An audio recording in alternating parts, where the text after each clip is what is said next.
when I should have left myself alone. But I couldn't have, oh no, I couldn't have.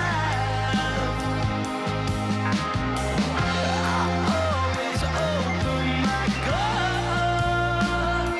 when I shouldn't have, oh no, I shouldn't have.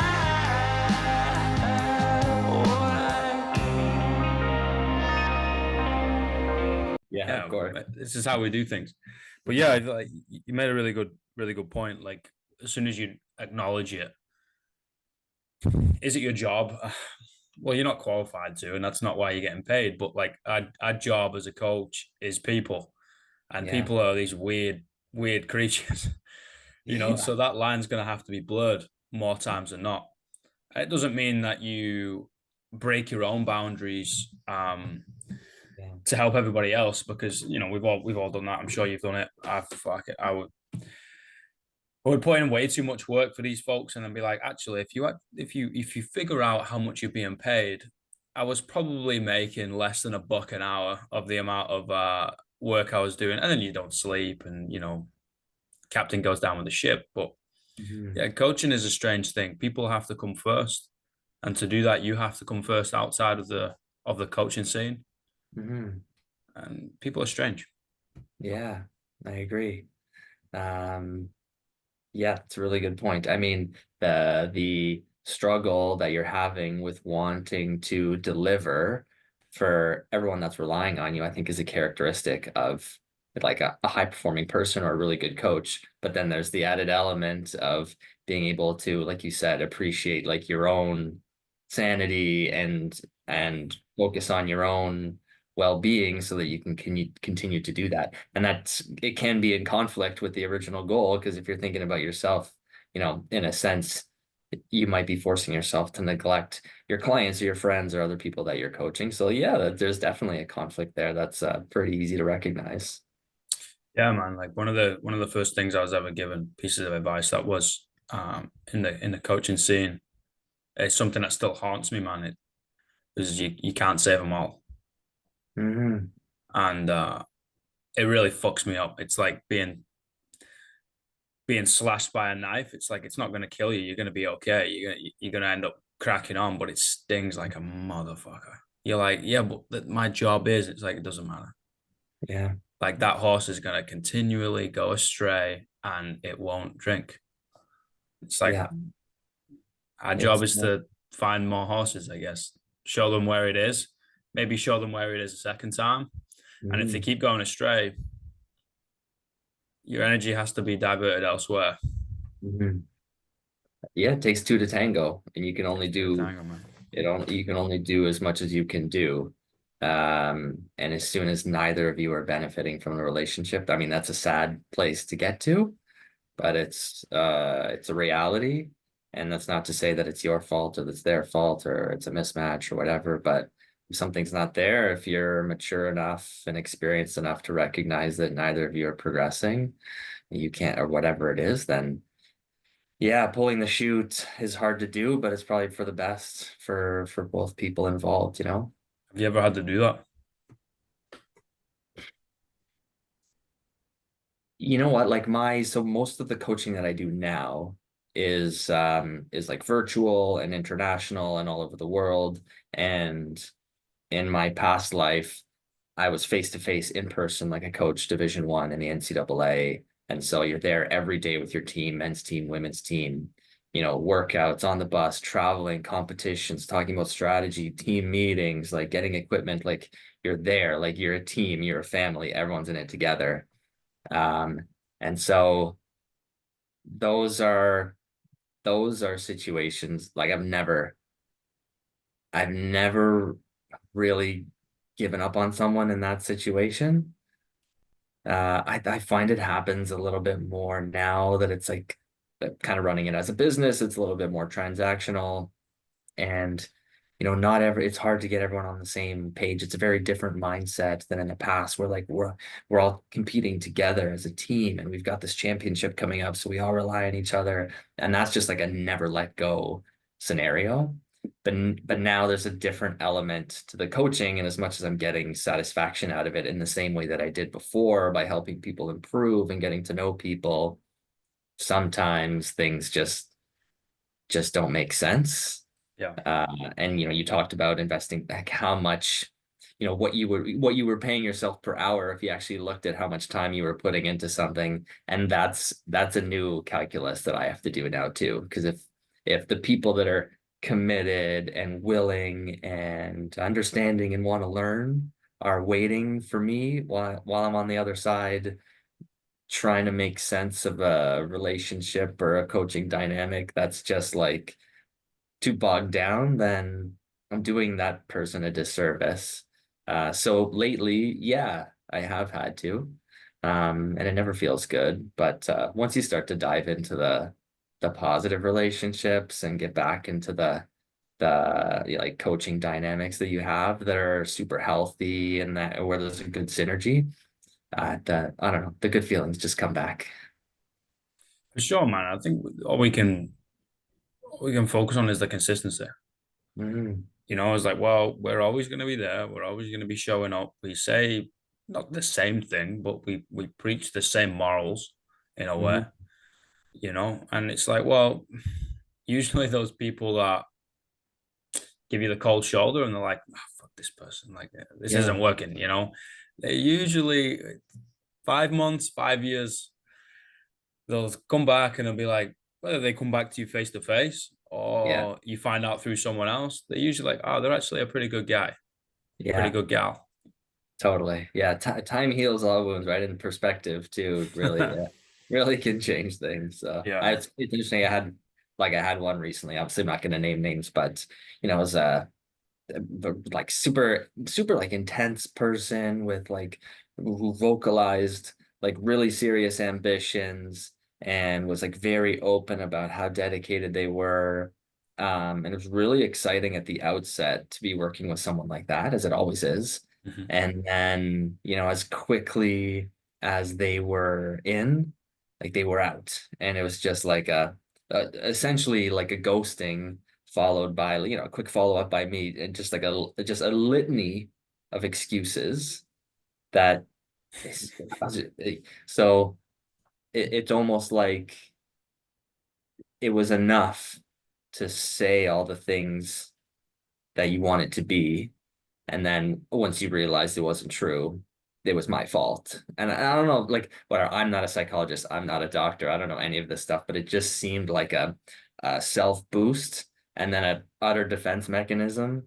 And so, like, on to the next, I don't know what to like satisfy whatever that person is craving. But I was a bit like, I don't know, I got a bit chewed up in that one. Like, oh my God, what did I do? I've had all these clients, Mhm. everything's gone so well. I gave them so much attention, and then they were in and then they were just like out.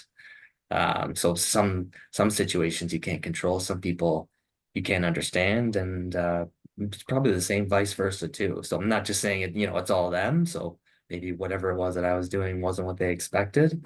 But in those situations, I think an unnatural clash, it seemed like. Well, that's a lovely liberal way of putting it, mate. I'm trying to be as diplomatic as possible, right? Like I mean, some people just need that little boost from themselves and a little bit of external validation of like, okay, I'm gonna do all these crazy stuff. You're like, fuck yeah, let's do it because they're usually more often than not they're around folks that turn around and be like, you can't do that.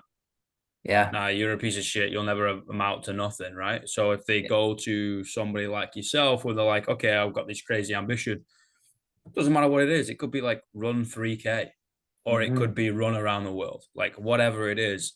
And if they're met with, fuck yeah, I think you can do that. Let's draw up a plan.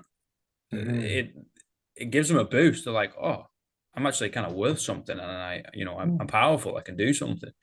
Sometimes that's all they need. It might have been the transaction they were looking for. It's a bit weird because we want Hmm. to stick around for the long run, right? And we're like, well, we're not even at the start line yet, guys. Like, Yeah. let's do some training. Let's figure each other out because we're inevitably going to write a plan and it's not going to work, or something's going to be a little off. So then we have to tweak it, and then we have to get to know the individual and the character type and the personalities and all that type of stuff. And that's all right. Mhm. But yeah, some people just need that little boost, and I don't know. So I guess you've done it right. all more experiences that are evidence of how important the balance between your mental health and physical health are. Like you can't have one without the other. And again, like we're gonna reiterate, like I'm far from being a psychologist or any kind of doctor, but like anecdotally, you experience this sort of stuff all the time. Like people's strengths and weaknesses vary greatly, and they vary from the mental side to the physical side and then back again, and they evolve constantly. And like as a coach who's been around a lot of high level athletes for a long time, it's like that's a constant. And as a high level athlete in the past, and even in your day-to-day life, like I still experience that. It's a constant for me too. So uh brushing it off, you're not doing anyone any good by, not taking it into consideration in a coaching relationship or any other kind of relationship. Yeah, for sure. You have Hmm. to essentially check the check engine light for both of them. I was like, well, is my knee a little swollen? Yeah, maybe we shouldn't blast ourselves to oblivion. But at the Yeah. same time, I was like, do you feel a little off? And I had a conversation before of like feelings are okay to be irrational and you don't have to understand them, but you have to be able to look them in the eye. You need to Hmm. know what they are. Like it's like, oh, how do you feel? I don't know. That's not good. We need to know that.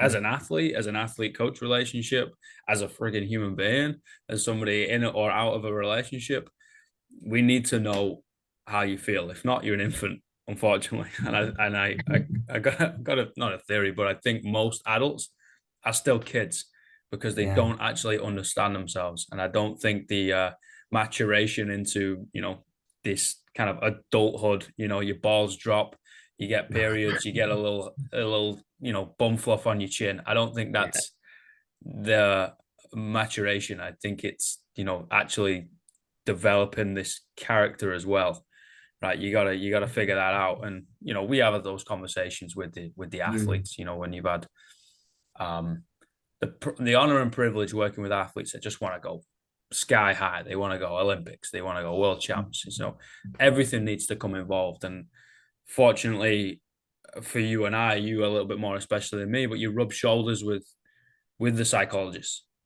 so you Hmm. can ask them the questions and be like, what are you looking for? Like, what should we be looking for? What information do you want me to relay back to you? And Hmm. I think it's really poetic in a way because we get to spin those conversations to the average person because we're still fucking human. Yeah. So someone being able to run sub 10 seconds on the meters and someone just trying to put one foot in front of the other Hmm. and actually run, they're still a human being. Yeah. Yeah. No, that's interesting. You say like as adults, we still probably have like we don't have it all figured out, but we're almost in a dangerous place thinking like consciously, I'm an adult now. I'm mature. I have Yeah. a job, whatever. All my shit is in order. I've got my life together. So that means I'm like emotionally mature, and I have 2 feet on the ground and my head screwed on straight. But like maybe you're like admitting, okay, in the past I was a little bit like, whatever. I didn't have it all together, but now I do. But like that, it's almost like doing yourself a disservice because you still like you're always evolving, right? So there's never an ending point to your emotional or psychological maturity, and it's almost a crutch to say I don't need to work on myself anymore just because like you're at a mature age. So keep working on it. That's perfect. That relates to something I was talking to with a very good friend of mine recently. It's like, oh yeah, you've done the work. No, you're not. You've done some work, but I'm the work there. never finishes, mate. Yeah. It's like going to the ocean and going to the beach with a mop and bucket. You're gonna be there forever, mate. You're gonna be there for a minute, yeah. But that's the thing. We gotta just continuously, Yeah. monotonously sometimes just slam your face into the wall. But Mhm. that's kind of life. Mhm. We end up learning something different and unlearning certain things, and you carve a little bit off yourself and you discard it and then grows back something different. And that's supposed to be the point, Yeah. rather So than we we get to a point and We're all good. Yeah, it's just not it's not a thing. No. So obviously you've done a ton of these episodes. I'm super curious, like what do you think most of the listeners, what do they get out of these conversations? And like, is there like what are we like on the right track? Like what could you and I sort of like bounce back and forth that's going to benefit listeners the most? Like, what do people want to hear?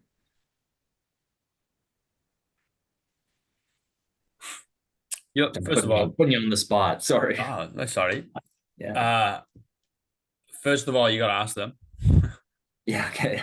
right? I won't necessarily, I won't know what people think, and I've had the honor and privilege of folks around the world trying to figure this out, and but I think the biggest thing since the start is you and I are just having a conversation, and other people can take a dip into that conversation and feel like they're part of something whenever they like at their own will. That's why I didn't want to stick it behind a paywall. And that's why it wasn't like exclusive to anything, nor have I tried to steer it in any direction at all. Yeah. Okay. It's like, oh, you want to come on and and you start talking about cats, or you start talking about atomic bombs, or you start fucking putting the world to rights. I'm like, cool, let's do that. Yeah. Okay. Being a little curious, being a little open, but I think the biggest thing is honesty. I've just been like, well, this is kind of the way it is, and it's funny, like you and I will have conversations, and I'll have conversations with other folks, and we kind of externalize and verbalize things that kind of happen within the gym, like that happens within our own little small community. And I've had the privilege of going to many different gyms around the world and coaching, and when you're in one gym, you build that little community, and then you have to do it again somewhere else. But those communities have said the same thing. It's just a little bit of honesty, like a little bit less prejudice. I make a joke of like, I'm gonna cross every line, and people are like, can you say that? I was like, listen, I'm gonna poke everyone in the ribs, so everybody understands we're all on the same page. Yeah. And it's like, there's wokeism, and there's you can't do this, you can't do that. There's so many shackles on people, or at least perceived shackles, and you can't be who you want to be, you can't be who you are, you have to do this. And I was like, I don't give a fuck, you'd be yourself, like truly, like, and let me know, because if you don't, I might cross the line and I might not know about it, and so might the next person, and you might do the same for myself. So it's like, here is a line, let's all walk towards it, and then let's all try and figure this out shoulder to shoulder, flat-footed against the world. Yeah. I think that's been the biggest thing. Okay. That's cool. Talking shit, mate. Just talking shit. No specific direction, just honestly. Okay. Yeah. Yeah, that's the way. I mean, with the example I used earlier, the bloke in the garage with his noose around his neck. Yeah. That over a series of a few months, he ended up showing his face in the gym again. I ended up doing a talk, and the story in that talk is the same bloke. Which is and he's the reason why I started this thing.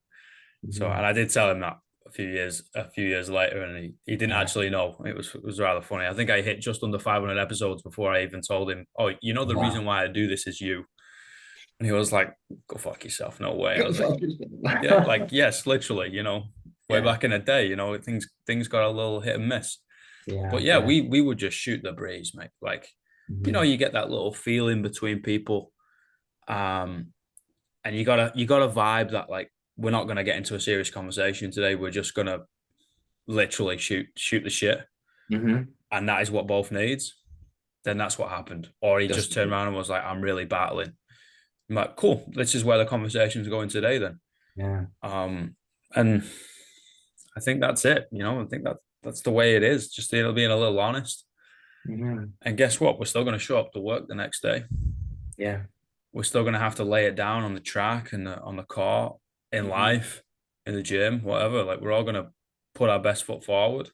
But I think you mentioned a couple of anecdotes before we actually hit record of, other people that were coming to the gym or that you were coaching that you discovered, were having other problems in life, maybe like serious psychological problems, like this guy that you were mentioning. Do you think there's like a relationship between like people who is it like people who sort of live in the extremes that like want to do like CrossFit and get in like extremely good shape, but then also have like sort of like psychological like opportunities, I guess you could say, from my like diplomatic perspective. Is there like a correlation there? Are you like constantly seeing that? Is it because of like where the gym is? I don't know. There's a huge correlation. Yeah. But I think there's a huge correlation in sport, and there's a huge correlation when you go further down that sport. You're like, okay, let's go to local meets, let's go to national meets or whatever. People are searching for something. They're searching for the void in oneself, right? And CrossFit, because it's perceived to be extreme, it's relative intensity, right? Yeah. That's the thing. And no, we're not going to smash you in the face every day. That's not going to happen. Like when done right, it is a strength and conditioning program for a lifetime, and I think speaking to coaches out there, it's another big string to the bow. I enjoy coaching coaches at the end of the day, sharing knowledge and ideas, being coached by them as well. How do we help more folks and help the folks that we do help more?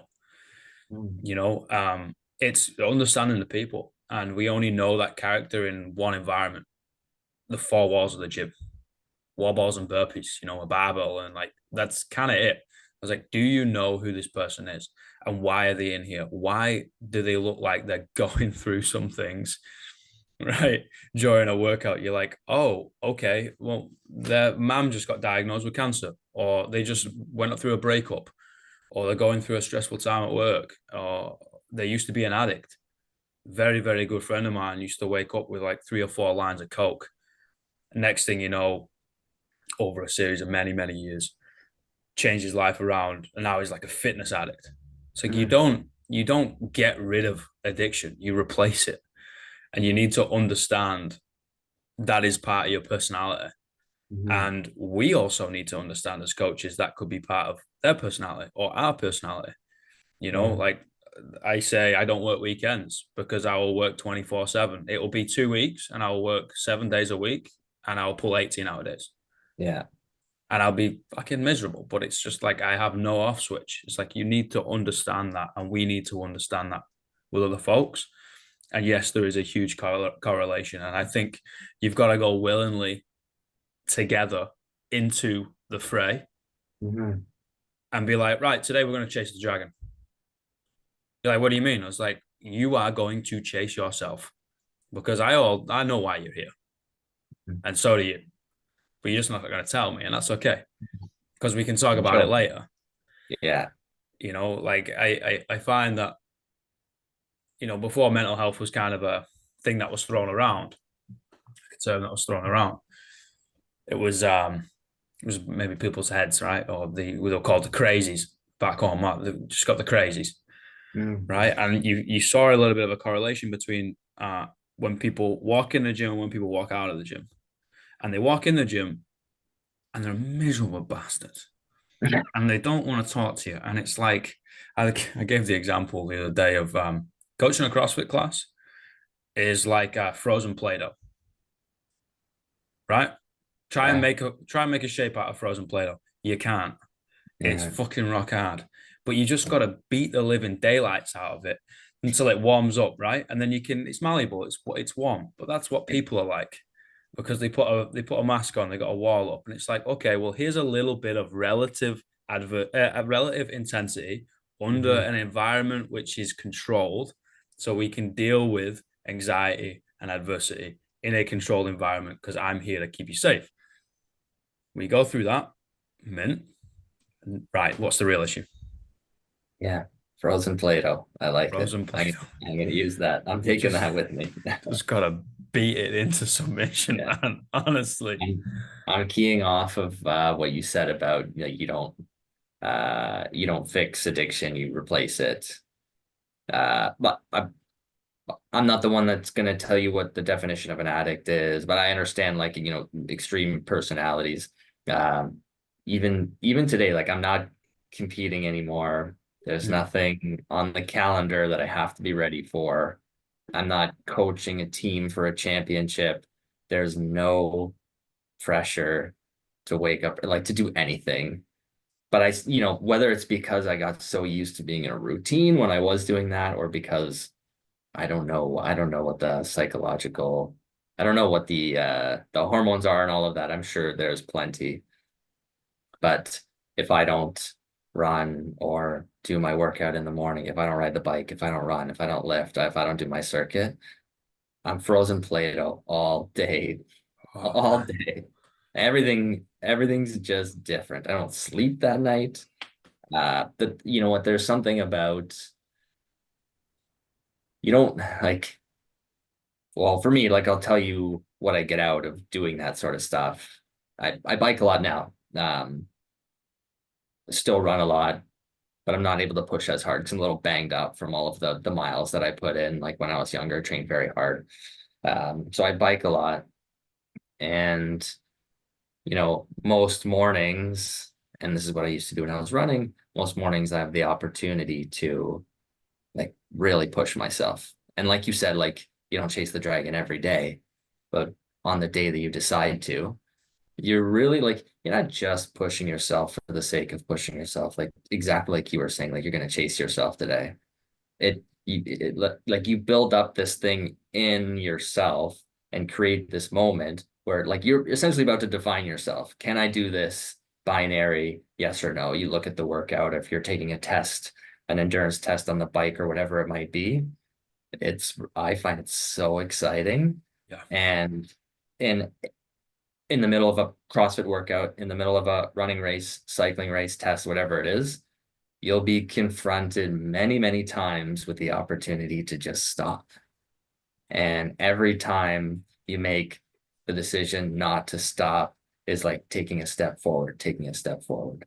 And whether you're competing for something, training for something, working towards something or not, if you can take those steps forward in that aspect of your life, whether it's working out or I don't know what other people are doing, but for me, like when I really want to quit and then I don't.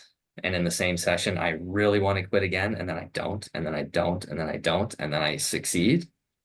Doesn't matter, doesn't matter what's on the other side of that. Like I found myself that day and I'm good to go, So Mm. that's my connect, like you're talking about the like wall balls and burpees. That's my worst nightmare.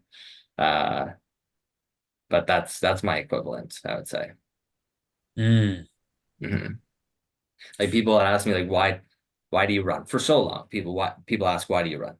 You're everyday person on the subway, on the street, they see you doing all this nonsense. Your friends, they don't really get it. Why do you run?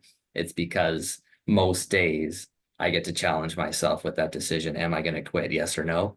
And every time I say no, it's just like the most validating, confidence building. Like that's me. Like I didn't quit. I've quit many times, but I've not quit many, many more times. And that's the difference between me and, well, I'm not going to say who, Yeah. but I assume most people. Yeah. Yeah, I I crave guess that. I guess what it's okay to say yes, I am going to quit today, or yes, I am going to take the foot off the gas today, because you're going to get back on a horse tomorrow. Yeah, as long as that's the case, right? As long as that's the case. Exactly. And Yeah. you're not always going to win. I think dealing with failure is a great thing, Hmm. right? But it's like you get back in there. Cool. Today I got beat up. You're like, mint. Tomorrow will be Hmm. different. We ride at dawn. Yeah. It's You like know? that Michael Jordan reel that's out there right now. I missed Oh yeah. 3,040 shots. I lost 600 games. Whatever. Like he's universally recognized as the greatest basketball player of all time. When you look at it from that perspective, like that's the journey that he went through, right? Like Yeah. he failed over and over again, right? I hate that I'm just quoting a TikTok reel, but like it's meaningful, it's deeper than that. You got to be in the fight, man. Yeah. You got to be in the arena. Hmm. I love that speech, Teddy Roosevelt. And like I was pushing the sled last night, Yeah. just up and down, 10 meters one way, 10 meters the other way, pushing Hmm. the sled, just Why? watching the drip The sweat drip off my fucking forehead, smash the Yeah. weights in the front of my face, wait until I get past the white lines, and I just turn around and go again, And it's like, this really sucks. Do you want to be doing this? No, Yeah. I don't want to do this. Like it feels better being at home, jerking off, watching whatever. It feels better. It's like, yeah, but you're here. So men aren't meant to be civilized, Yeah. It and feels better on like a superficial level. Like there's no, it, you know what I mean? Like it fucks you up in the long run. You know how it is. mhm. Like Yeah. we've all played dice and we know what happens. So why are you Yeah. rolling the fucking dice? You know Mhm. what happens. You know where it ends up. So yeah, I think you got to go in that jungle, right? You got to see what lies in there. And guess what? It's like the scene from Star Wars. It's got your face on it. Yeah. Oh, I love Nice. it. It's like a proper mind fuck. You know, Yeah. I love it. Mhm. I You also got like thinking, uh, I like thinking and trying to convey this to athletes and anyone pushing themselves is, a lot of these sports are like so quantitative and measurable. If I think about running specifically, like you put down a time, you're automatically comparing yourself against everyone in history that ever ran that distance and has a recorded time. Like, and if you let it, that can be pretty heavy. But I don't think that's the ultimate measure of like who you are as a runner or how successful you are as a runner. There's things that you can't measure, that nobody can measure. No one can tell you that you didn't push harder than anyone in the world ever today on that race. Maybe you ran the 10,000th fastest time that year, but no one can say that you didn't train harder than every single buddy, like everyone else in the world. No one can say that you weren't more passionate about your training and about your improvement than anyone else in the world. And there's things that you can't measure. Are you the mm, toughest? Are you the smartest? Like, are you the most dedicated? Like, if those are the things that you can master and be number one, like in your mind or in your game, then like I think that's where success lies, as opposed to where's my rank from like a measurable time perspective to other people. That's like the real internal success. Like that victory, I think, is far more important than anything that's like on a scoreboard or on your watch. mm, mm. Because the quantitative stuff has got nothing to do with it. Yeah. You're gonna get beat by a freak out there. I hate to Everyone's gonna break it. get beat eventually. Yeah. There's gonna be somebody out there who Yeah. is gifted in another manner, and okay, cool. Like, what are we gonna do about that? Like, They're nothing. just like just born physically different. There's some things you can't out train, Precisely, unfortunately. and that's So sport. yeah. But it's like Hercules and the what is it, the 12 hardships. Mm, It's like, here you go. You can be worshipped all your life, or we can choose the path of hardship and wonder. hmm We all have to do that in some capacity, even if that is just reading books. That's within your parenting journey, whatever. We're just the crazy, unevolved human beings that like to do it physically Yeah. and face a little Unevolved. bit Yeah. of Just brute it. Just total brutes. yeah, chimpanzees, man. Literally. Yeah. But it really does unlock who you are, I think if you can appreciate it, it does. Yeah. brother. This has been an honor and a privilege, mate. Thank you so much. Yeah. Thanks for having me. I appreciate it too. What part are you in the Great White North? I'm in Toronto in Ontario. I don't know if that means anything to you. Toronto, yeah, biggest city in Canada. So Fuck yeah. yeah. Like Yeah. I was there over Christmas. Oh, you were? Okay. Yeah. So What? whenever I get back to Toronto, I'll have to hit you up and we'll go hit the track or something, hit some weights. Yeah, I love that. My cousin actually owns a few gyms over here. I don't know if you came across Fuel Training while you were in Fuel. Toronto. I was too busy eating and drinking, man. I'm not gonna lie to you. Yeah, okay. It was Christmas time, Yeah, fair enough. man. Anyway, so we got a place to go if you want to go work out, and then there's tons of great places to run in the city too. So Done. definitely hit me. I'm in. I will be waddling out the back. More than likely complaining that I've had to run and there's no ice cream van at the end. There you go. But if you give me a squat rack, I'll be there all day. Okay, I love it. Mate, Looking forward to it. appreciate it, brother. You have a good day, and it's good to finally do this. Yeah, you too. Stay in touch. Man. Bye, everybody.